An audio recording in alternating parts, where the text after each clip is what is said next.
많이 지치셨죠? 냉정하게 말씀드리자면 맞습니다. 이정우 선수가 5월에 많이 부진했고 현재도 부진한 상황입니다. 이정우 선수가 프로 데뷔 이후에 5월 말까지 2할 7푼대를 기록해본 적이 아예 없습니다. 거기다 5월 1 성적은 총 25경기 출전에서 타율 2할 2푼 4리, 3홈런, 13타점입니다. 이 기간 동안 출루율과 장타율을 합한 OPS도 0.614에 그치고 있습니다. 이정우 선수는 지난 시즌에도 5월에 부상으로 최악의 시즌을 보냈는데 이정우 선수에게 진짜 5월은 악몽 같은 달이네요. 게다가 본인에게도 5월은 참 그렇습니다. 생일까지 있는 달인데 어찌 이런 달이. 네, 시즌 타율은 2할 7푼 6리까지 떨어졌습니다. OPS 또한 0.770으로 하락하면서 8월도 무너져 버렸습니다. 그런데 위로가 되지는 않겠지만 한 가지 전해드리고 싶은 건 메이저리그에서 역사상 최고의 계약을 완성한 후안 소토, 주언 소토라는 타자가 있습니다. 뉴욕 양키스에서 뉴욕 매츠로 팀을 옮기면서 15년 총액 7억 6,500만 달러라는 미친 계약을 한 선수가 있습니다. 오타니 쇼헤이 오타니처럼 투타 겸업도 아닙니다. 그냥 순수한 타자로서만 이 계약을 따냈습니다. 홈런왕을 한 적도 없고 타격왕을 한 적도 없고 최다 안타를 친 적도 없는데 모든 부문에서 상위권 타자 정도인 이 타자에게 뉴욕 매츠가 엄청난 돈을 주기로 한 것입니다. 그만큼 대단한 타자이기 때문에 모험을 건 거겠죠. 그런데 후안 소토 선수가 현재까지 타율 2할 3푼을 기록하고 있습니다. 실화입니다. 안타는 47개입니다. 뉴욕 매츠가 1위를 달리고 있어서 다행이지 끔찍한 시즌을 보내고 있는 중입니다. 그럼에도 매츠는 후안 소토 선수에 대한 믿음이 전혀 흔들림도 없습니다. 상위 타순에서 변화만 있을 뿐 팬들도 그렇고 기다리고 있습니다. 메이저리그는 3월 말부터 9월까지 162경기를 치르는 스포츠입니다. 정규 시즌만 6개월 정도인데 그 사이 매월 좋은 타격감을 유지할 수는 없습니다. 업앤다운이 있다는 거죠. 이정우 선수는 한국에서도 한 달 동안 지금보다 더 최악의 한 달을 보냈던 적이 있습니다.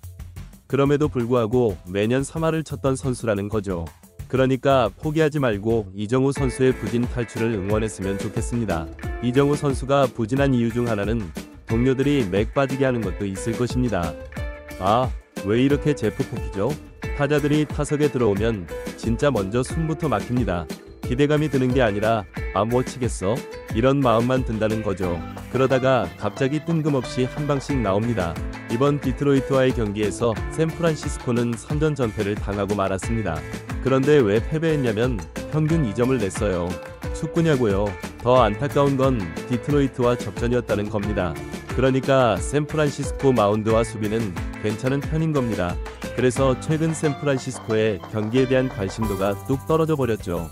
야구는 호흡 하나가 굉장히 중요해요.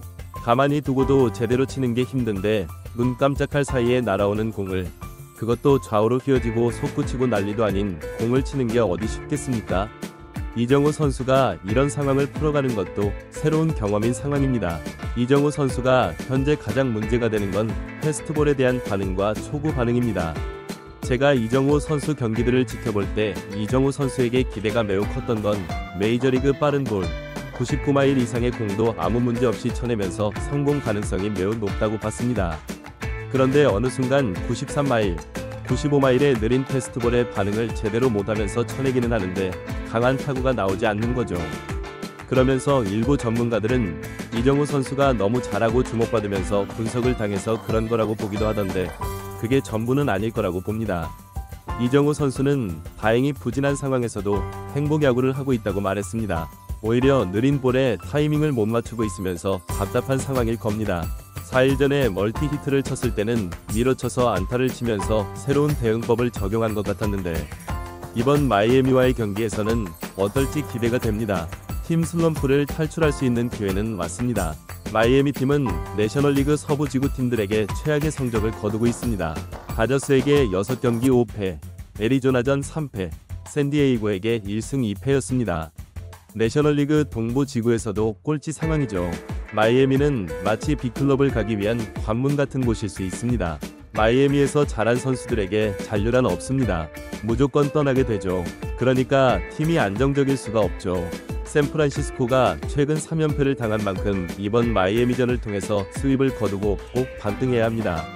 샌프란시스코는 로건 웨브 선수를 선발 등판시켰고, 마이애미는 라이언 웨더스, 리안 웨더즈라는 우아한 투수를 등판시켰는데 이 투수는 6점대 평균 자책 투수입니다. 샌프란시스코에게 정말 절호의 기회라고 볼 수 있죠.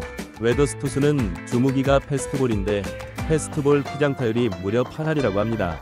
그런데 황당한 건 샌프란시스코의 패스트볼 공략이 리그 최하위권입니다. 그러니까 이 대결이 매우 재밌겠죠. 뭐가 맞을까? 패스트볼을 자주 맞는 투수니까 샌프란시스코 선수들이 타격감을 끌어올릴 수 있을 것이냐, 아니면 패스트볼 대응이 약하니까 웨더스 투수가 0점 잡는 기회가 될 것이냐. 결론부터 얘기하면 웨더스의 승리라고 말하고 싶습니다. 샌프란시스코는 웨더스를 상대로 2점밖에 내지 못했습니다. 2회 만에 2점 내고 무너뜨린 거냐고요? 그게 아니고 5회까지 더 던지면서 5이닝 2실점이었습니다. 안타는 많이 쳤는데 점수는 못 냈어요. 이 정도면 호투죠. 평균 자책점을 뚝 떨어뜨리도록 도와준 겁니다. 1회부터 샌프란시스코는 기회를 얻었습니다. 라모스가 페어 3루타를 쳐버렸거든요. 그 다음 타석이 이정우 선수였습니다. 이정우 선수가 하루를 쉬고 3번 타자로 원아웃 주자 3루 상황에서 타석에 들어섰습니다. 그런데 웨더스의 투구수를 늘리는 데만 성공했을 뿐 아쉽게도 바깥쪽 빠진 공에 방망이가 나오면서 삼진으로 물러나고 말았습니다. 상대를 알고 어떻게든 치겠다는 마음이 아쉬운 결과로 나온 거죠. 다행히 플로레스가 안타를 치면서 첫 득점에 성공을 했습니다. 하지만 이후에 추가 득점은 만들지 못했습니다. 이정우 선수는 두 번째 타석에서도 땅볼로 물러나면서 타격감이 아직 돌아오지 못했습니다. 이게 정말 아쉬우면서도 이상한 경우인데, 이정우 선수가 메이저리그 평범한 투수들을 많이 상대했는데 오히려 그때마다 좋은 타격이 나오지 못했다는 겁니다. 에이스 투수가 나오면 안타를 치고 평범한 투수가 나오면 이상하게 좋은 타구가 안 나오고 있습니다. 이번 경기에서도 마찬가지고요. 4회 체프먼 이시원한 솔로 홈런으로 2대0까지 달아나긴 했지만 그뿐이었습니다. 이정우 선수가 5회 세 번째 타석에서 안타가 나오고 출루에 성공도 했습니다. 그런데 그게 좀 소개하기 민망한 건 빗맞은 내야 땅볼을 웨더스 투수가 잡다 놓치면서 송구를 하지 못했습니다.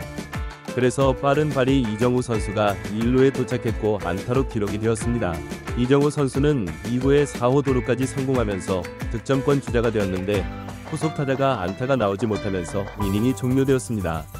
이후에 마이애미는 득점 찬스가 계속 있었지만 샌프란시스코 투수들이 잘 막아내면서 선발 투수 웹은 5이닝 무실점, 이후에 불펜 투수, 마무리 투수 도발까지 모두 무실점으로 막아내면서 연패를 탈출하게 되었습니다.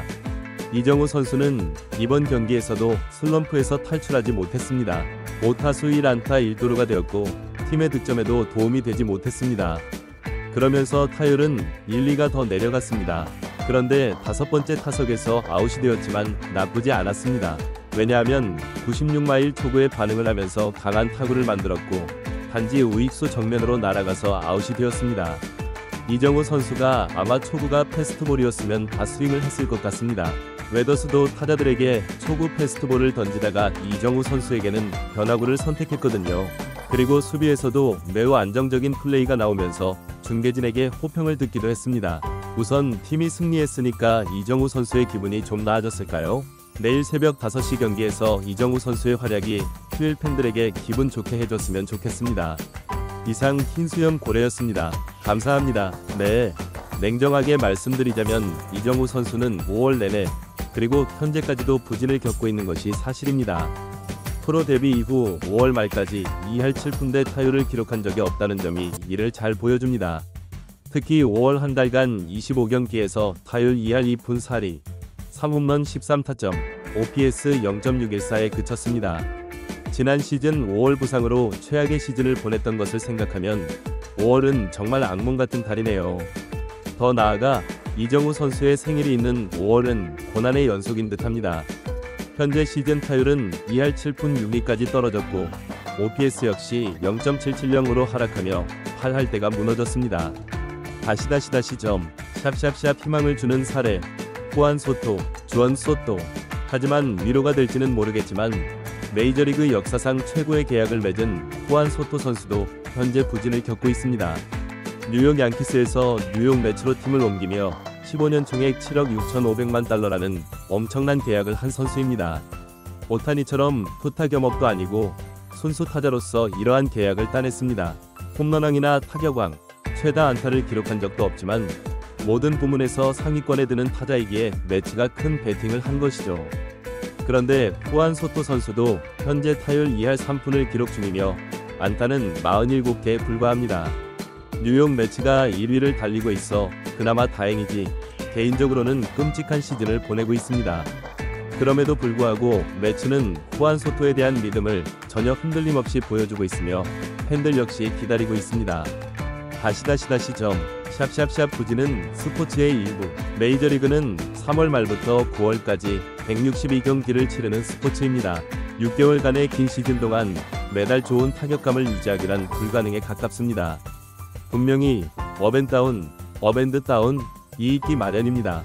이정우 선수도 한국에서 지금보다 더 최악의 한 달을 보낸 적이 있지만 그럼에도 매년 3할 타율을 기록했던 선수입니다. 그러니 포기하지 말고 이정우 선수의 부진 탈출을 응원해야 합니다. 이정우 선수가 부진한 이유 중 하나는 동료들의 부진으로 인해 분위기가 저하되는 것도 있을 것입니다. 타자들이 타석에 들어서면 기대감보다는 뭐 치겠어? 라는 생각이 먼저 드는 경우가 많죠. 그러다 갑자기 뜬금없는 한 방이 나오기도 합니다. 최근 디트로이트와의 3연전에서 샌프란시스코는 전패를 당했는데 평균 득점이 2점밖에 되지 않았습니다. 축구냐는 말이 나올 정도죠. 더 안타까운 것은 디트로이트와 접전이었다는 점입니다. 이는 샌프란시스코의 마운드와 수비는 괜찮은 편이라는 것을 의미합니다. 이로 인해 최근 샌프란시스코 경기 자체에 대한 관심도도 많이 떨어졌습니다. 야구는 호흡 하나가 굉장히 중요합니다. 가만히 두고도 제대로 치기 힘든 공을 눈 깜짝할 사이에 날아오는 데다가 좌우로 휘고 솟구치는 공을 치는 것이 어디 쉽겠습니까? 이정우 선수가 이러한 상황을 헤쳐나가는 것 또한 새로운 경험일 것입니다. 이정우 선수의 현재 문제점과 희망적인 부분. 이정우 선수의 현재 가장 큰 문제점은 패스트볼에 대한 반응과 초구 반응입니다. 메이저리그의 빠른 공, 99마일 이상의 공도 문제없이 쳐내면서 성공 가능성이 매우 높다고 보았는데 어느 순간 93마일, 95마일의 느린 패스트볼에 제대로 반응하지 못하면서 강한 타구가 나오지 않고 있습니다. 일부 전문가들은 이정우 선수가 너무 잘하고 주목받으면서 분석을 당해서 그런 것이라고 보기도 하지만 그것이 전부는 아닐 것입니다. 다행히 이정우 선수는 부진한 상황에서도 행복 축구를 하고 있다고 말했습니다. 오히려 느린 공에 타이밍을 맞추지 못하고 있어 답답할 것입니다. 4일 전에 멀티 히트를 쳤을 때는 밀어쳐서 안타를 치는 새로운 대응법을 적용한 것 같아 기대를 모았습니다. 마이애미 말린스전 경기 리뷰. 팀 슬럼프를 탈출할 기회는 왔습니다. 마이애미 말린스는 내셔널리그 서부지구 팀들에게 최악의 성적을 거두고 있습니다. 다저스에게 6경기 5패, 애리조나전 3패, 샌디에이고에게 1승 2패를 기록했고 내셔널리그 동부지구에서도 최악입니다. 마이애미는 마치 B클럽으로 가기 위한 관문 같은 곳이라 마이애미에서 잘한 선수들은 잔류하지 않고 무조건 떠나게 되죠. 그러니 팀이 안정적일 수가 없습니다. 샌프란시스코가 최근 3연패를 당했기에 이번 마이애미전을 통해 수입승을 거두고 꼭 반등해야 했습니다. 샌프란시스코는 카일 해리슨을 선발 등판시켰고 마이애미는 라이언 리안 웨더즈라는 우아한 투수를 등판시켰는데 이 투수는 6점대 평균 자책 투수입니다. 샌프란시스코에게 정말 절호의 기회였죠. 웨더스 선수의 주무기는 패스트볼인데 패스트볼 피장타율이 무려 8할에 달합니다. 그런데 황당하게도 샌프란시스코의 패스트볼 공략은 리그 최하위권입니다. 그래서 이 대결은 매우 흥미로웠습니다. 패스트볼을 자주 맞는 투수이기에 샌프란시스코 선수들이 타격감을 끌어올릴 수 있을지 아니면 패스트볼 대응이 약하기에 웨더스 투수가 0점을 잡는 기회가 될지 말이죠. 경기 결과 및 이정우 선수 활약. 결론부터 말씀드리자면 라이언 웨더스 선수의 승리였습니다. 샌프란시스코는 그를 상대로 2점밖에 내지 못했습니다. 2회 만에 2점을 내고 무너뜨린 것이 아니라 5회까지 더 던지면서 5이닝 2실점을 기록했습니다. 안타는 많이 쳤지만 점수를 내지 못했습니다. 이 정도면 호투였죠. 웨더스 선수의 평균 자책점을 뚝 떨어뜨리는데 도움을 준 셈입니다. 1회부터 샌프란시스코는 기회를 잡았습니다. 라모스가 페어 3루타를 쳐냈고 다음 타석에 이정우 선수가 들어섰습니다. 하루를 쉬고 3번 타자로 원아웃 주자 3루 상황에서 타석에 들어섰는데 아쉽게도 바깥쪽으로 빠진 공의 헛스윙 삼진으로 물러나며 웨더스 선수의 투구수를 늘리는 데만 성공했습니다. 상대를 알고 어떻게든 치겠다는 마음이 아쉬운 결과로 이어진 거죠. 다행히 플로레스가 안타를 치면서 첫 득점에 성공했습니다. 하지만 이후 추가 득점은 없었습니다. 이정우 선수는 두 번째 타석에서도 땅볼로 물러나면서 타격감이 아직 돌아오지 못한 모습을 보였습니다. 아쉬우면서도 이상한 점은 이정우 선수가 메이저리그의 평범한 투수들을 많이 상대했는데 오히려 그때마다 좋은 타격이 나오지 못했다는 겁니다. 에이스 투수가 나오면 안타를 치고 평범한 투수가 나오면 이상하게 좋은 타구가 나오지 않고 있습니다. 이번 경기에서도 마찬가지였습니다. 4회 체프먼이 시원한 솔로 홈런으로 2대0까지 달아나긴 했지만 그뿐이었습니다.